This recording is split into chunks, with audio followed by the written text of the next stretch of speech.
Et si la séduction était en fait une arme? Et si les plus belles lettres d'amour n'étaient au fond que des stratégies dans une guerre sans pitié? C'est tout le sujet des Liaisons dangereuses de Choderlos de Laclos. Un véritable manuel de manipulation du XVIIIe siècle, et on va voir que ça reste glaçant d'actualité. Alors au cœur de cette toile d'araignée, on a deux prédateurs. D'un côté, il y a la marquise de Merteuil. En public A, c'est l'image même de la vertu. Mais en coulisses, c'est une stratège impitoyable qui tire toutes les ficelles. C'est une femme qui a un but, venger son sexe et maîtriser les hommes. Et face à elle, on trouve le vicomte de Valmont. Lui, c'est le séducteur flamboyant. Ses conquêtes, tout le monde est au courant, c'est un secret de Polichinelle. Son moteur, c'est l'orgueil, ce qui le pousse à chercher l'impossible, la proie la plus inatteignable. Pour bien comprendre comment on en arrive à une telle catastrophe, on va suivre leur histoire un peu comme une tragédie en 5 actes. Ça commence par un pacte pervers, ensuite on entre dans le double jeu, après viennent les victoires amères, puis inévitablement la guerre est déclarée, et enfin la chute, la destruction totale. Allez, c'est parti, acte 1, le pacte pervers. C'est là que tout commence.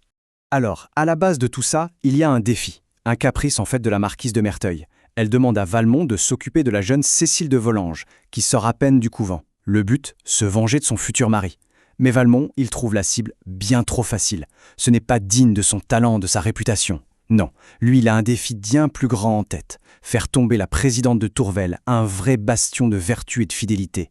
Merteuil, amusé, lui lance alors un pari. Une récompense. S'il réussit et qu'il peut le prouver, elle sera à lui. Le piège est en place. Le pacte est donc scellé, les pièces sont sur l'échiquier, on passe à l'acte 2, le double jeu.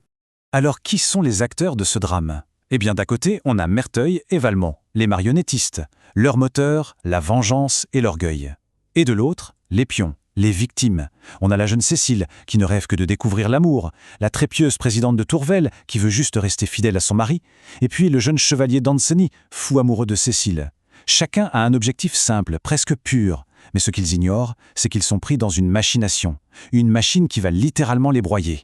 Et leurs stratégies, elles sont d'une intelligence absolument diabolique. Pour approcher Madame de Tourvel, par exemple, Valmont joue la carte de la vertu. Il va jusqu'à organiser une fausse bonne action, il sauve une famille pauvre de la misère. Tout ça en sachant parfaitement qu'elle l'observe. C'est du grand art. Merteuil, de son côté, elle joue la confidente. Elle devient la meilleure amie de Cécile et de son amoureux d'Ancenis. C'est la position parfaite pour les manipuler.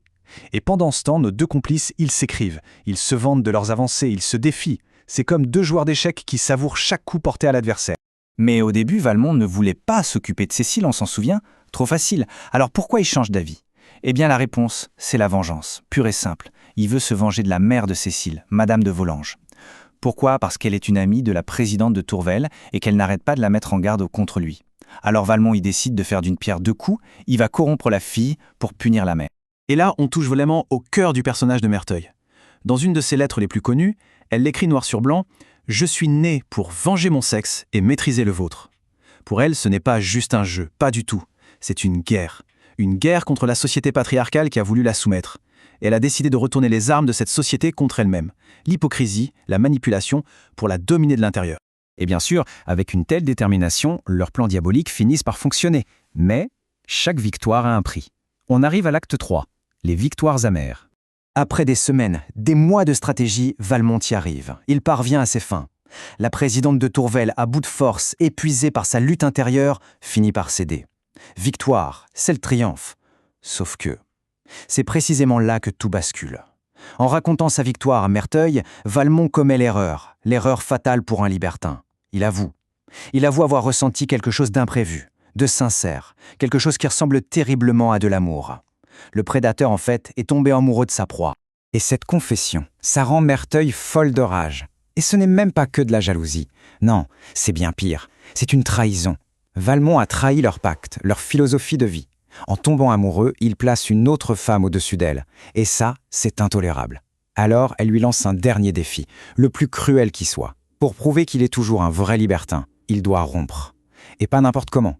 Il doit rompre brutalement avec la femme qu'il aime. Et Valmont, piégé par son orgueil, eh bien, il obéit. Il recopie, mot pour mot, une lettre de rupture d'une cruauté absolue, entièrement dictée par Merteuil. Chaque phrase justifie son abandon avec un cynisme total, et se termine par cette formule qui revient encore et encore comme une lame de rasoir « Ce n'est pas ma faute ». Le coup est fatal. Madame de Tourvel, dévastée, s'effondre et se retire dans un couvent pour y attendre la mort. Valmont a obéi, certes, mais en sacrifiant Tourvel, il a détruit quelque chose en lui, et surtout entre lui et Merteuil. L'alliance est morte, c'est le véritable début de la fin. Acte 4, la guerre est déclarée. Valmont a rempli sa part du marché. Il a tout sacrifié, il vient donc réclamer sa récompense. Sauf que Merteuil se dérobe. Pire, non seulement elle refuse, mais elle lui plante un couteau dans le dos. Elle le provoque en prenant pour amant le petit Danceny, celui-là même que Valmont avait formé. C'est l'humiliation de trop. La réponse de Valmont est glaciale, terrible. Eh bien, la guerre. Juste ces deux mots qui scellent leur destin à tous les deux et qui vont déclencher l'apocalypse. Pour se venger, Valmont joue sa dernière carte, la plus dangereuse, y compris pour lui-même. Il va voir le jeune Danceny et il lui révèle tout, que lui, Valmont, était l'amant de Cécile pendant tout ce temps. Forcément, l'honneur du jeune chevalier est bafoué. Le duel devient inévitable. Valmont le sait, en faisant ça, il signe peut-être son propre arrêt de mort. Et à partir de là, la machine infernale s'emballe. Plus rien ne peut l'arrêter. Ce qui nous amène au tout dernier acte, le plus rapide et de loin le plus tragique. Acte 5, la chute et la destruction. Tout va très très vite. C'est une véritable avalanche. D'abord, le duel. Valmont est mortellement blessé. Mais avant de mourir, il a le temps pour une dernière vengeance. Il donne à Danceny toutes les lettres de Merteuil. Ensuite, Madame de Tourvel apprend la mort de Valmont et meurt de chagrin dans son couvent. Puis, les lettres sont rendues publiques. La réputation de Merteuil est détruite. Elle est huée en public, défigurée par la petite Vérole et doit s'exiler. Et les jeunes, Cécile retourne au couvent pour de bon et Danceny, horrifié par toute l'histoire, s'enfuit à Malte. Et alors, au final, qui a gagné cette guerre? La réponse est simple, personne. Le résultat de leur petit jeu, de leur orgueil, c'est un zéro pointé, le néant absolu. Mort, ruine, exil, la destruction est totale. Et elle n'a épargné personne, et surtout pas les deux instigateurs. Ce qui nous laisse avec la grande question que ce roman pose depuis plus de 200 ans. Au fond, c'est quoi les liaisons dangereuses? Est-ce que c'est une œuvre moraliste, une sorte de mise en garde contre les dangers du libertinage? Ou bien, est-ce que c'est juste le portrait clinique et fascinant d'une aristocratie complètement décadente qui joue avec la vie des autres juste avant sa propre chute, juste avant la Révolution? La réponse finalement n'est pas si simple, et c'est sans doute ça qui fait toute la force de ce chef-d'œuvre intemporel.